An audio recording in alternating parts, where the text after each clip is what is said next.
ఇండియాలోకెల్లా best CM అంటే ఎవరి పేరు చెప్తారు మీరు?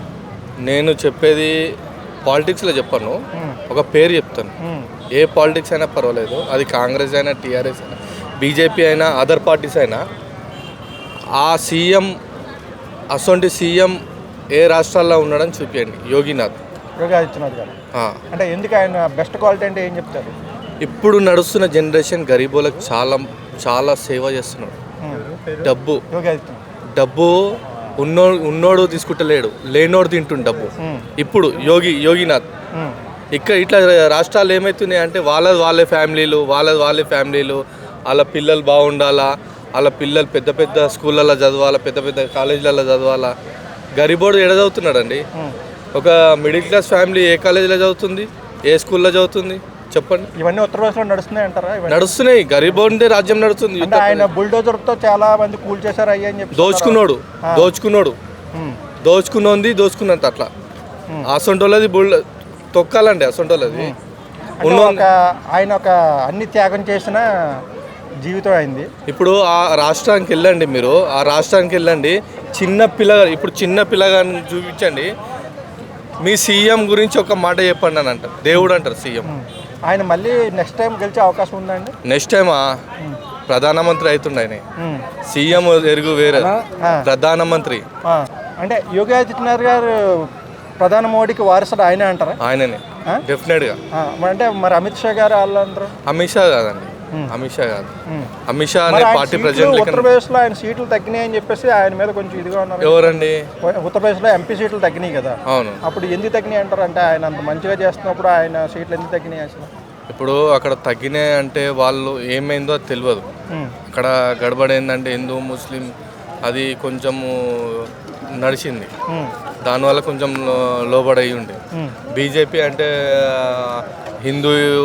హిందూయిజం అని అంటూ ఉంటారు కదండి. బీజేపీ అంటేనే హిందూయిజం అని మాట్లాడుతూ ఉంటారు. కాకపోతే అందులో ఉన్న మనుషులని బయటికి తీసుకురావాలండి.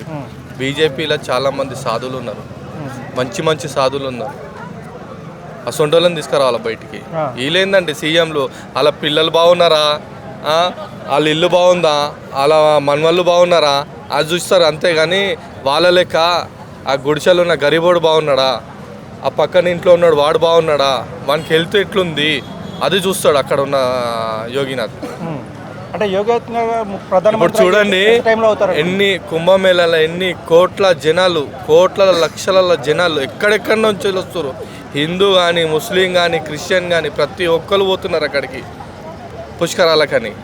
ప్రతి ఒక్కరు యోగినాథ్ 2 రోజులకు ఒకసారి అక్కడ కంపల్సరీ అటెండ్ అవుతున్నాడు. ఎందుకు అవుతున్నాడు? ఒక సీఎం వెళ్తాడండి? ఇప్పుడు ఏదైనా జాతరలకు వెళ్తే సీఎం ఉంటాడా అండి 2 రోజులు? ఇప్పుడు ఏదో జాతర అయింది, పెద్ద జాతర అయింది ఆంధ్రాలో అనుకో, ఇప్పుడు సంక్రాంతి అయింది ఆంధ్రాలో, ఏదైనా సీఎం పోయి ఉన్నాడా అండి జాతరలో? పబ్లిక్ ఎట్లున్నది కనుక్కున్నాడా అండి? ఏ సీఎం కనుక్కోడండి. అసొంటి మనిషి రావాలా బయటికి, వస్తేనే ప్రజలు బాగుపడతారు, గరీబోళ్ళు అనేది బాగుపడతారు. ప్రధానమంత్రి ఎప్పుడయ్యే అవకాశం ఉందని మీరు అనుకుంటున్నారు? అంటే నెక్స్ట్ కంపల్సరీ వారసుడు అంతే కంపల్సరీ. అంటే 4వసారి బీజేపీ గెలుస్తుంది, దానికి యోగి ఆదిత్యనాథ్ కంపల్సరీ. అది అంటే ఎన్నికలకు ముందే ఆయన అనౌన్స్ చేసి ఎన్నికల్లో యోగి ఆదిత్యనాథ్ ప్రధానమంత్రిగా చెప్పి చేస్తారంటారా? లేకపోతే చెప్పి చేస్తే ఇంకా బాగుంటుంది. చెప్పి చేస్తే ఏంటంటే అందరికీ ఊపు వస్తుంది. ఎవరికి అంటే ఊపు వస్తుంది, ప్రజలకి గరీబోనికి ఊపు వస్తుంది. ఇప్పటి నుంచి అయితే Yogi Adityanath next prime minister అని ప్రచారం చేయడం మంచిదంటారా బీజేపీ?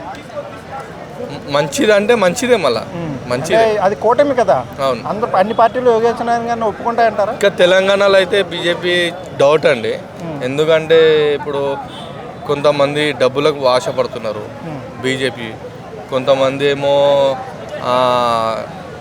మనుషుల దగ్గరకు పోయి మాట్లాడే విధానం మాట్లాడుతున్న టైంలో ఎవడో కూడా దాడి చేస్తున్నాడు, మాట్లాడనిస్తలేరు. ఎవరు వస్తారండి బయటికి? సో యోగి ఆదిత్యనాథ్ గారిని అనౌన్స్ చేయడం మంచిదే, చాలా మంచిది. నెక్స్ట్ ఆయననే ఉండాలి, కంపల్సరీ ఆయననే ఉండాలి. యోగి ఆదిత్యనాథ్ గారిని ప్రధానమంత్రిగా అనౌన్స్ చేసి బీజేపీ కూటమి ఒప్పుకొని ఎన్నికలకు వెళ్తే నెక్స్ట్ టైం మళ్ళీ 4th టైం కూడా బీజేపీ గెలుస్తుంది కంపల్సరీ. నేను ఇంకోటి రిక్వెస్ట్, ఇండియా బాగుండాలంటే యోగినాథ్ రావాలి కంపల్సరీ. అంటే నరేంద్ర మోడీ ఉంటే కూడా బాగుంది, బాగోలేదని అంటలే. టెర్రరిజం పోయింది నరేంద్ర మోడీ వచ్చినాక, ఎక్కడైనా బాంబులు పేలుస్తున్నారో చూడండి. కాంగ్రెస్ ప్రభుత్వం ఉన్నప్పుడు ఎన్ని జరిగినాయండి. ట్యాంక్ బండ్ అక్కడ అంటే మూడు సార్లు చేశారు కాబట్టి నాలుగోసారి ఇంకా యోగి ఆదిత్యనాథ్ చేయాలి కంపల్సరీ. యోగికి ఇస్తే ఇంకా బాగుంటుంది ఇండియా, ఇంకా బాగుంటుంది. ఇంకోటి తెలంగాణ ప్రజలకు నేను ఒకటి చెప్తున్నాను. నేను నా ఊహ తెలిసినప్పుడు టీఆర్ఎస్ ప్రభుత్వం చూసినాను, ఇప్పుడు కాంగ్రెస్ ప్రభుత్వం చూసినాను. నెక్స్ట్ ఒకసారి బీజేపీ ప్రభుత్వానికి ఇవ్వండి మీరు ఒక్కసారి. బీజేపీ ఎవరు ముఖ్యమంత్రి అయితే బాగుంటుంది మీరు అనుకుంటున్నారు? అప్పుడు డిసైడ్ చేయాలి. అప్పుడు సడన్ గా ఇప్పుడు రేవంత్ రెడ్డి సడన్ గా ఎట్లా వచ్చిండు అట్లా ఆయన కూడా ఒకళ్ళిద్దరు ముగ్గురు పేర్లు చెప్పండి. బండి సంజయ్ ఉంటేనే బాగుంటుంది. బండి సంజయ్ ఉంటేనే బాగుంటుంది. బాగుంటుంది. Okay, thank you.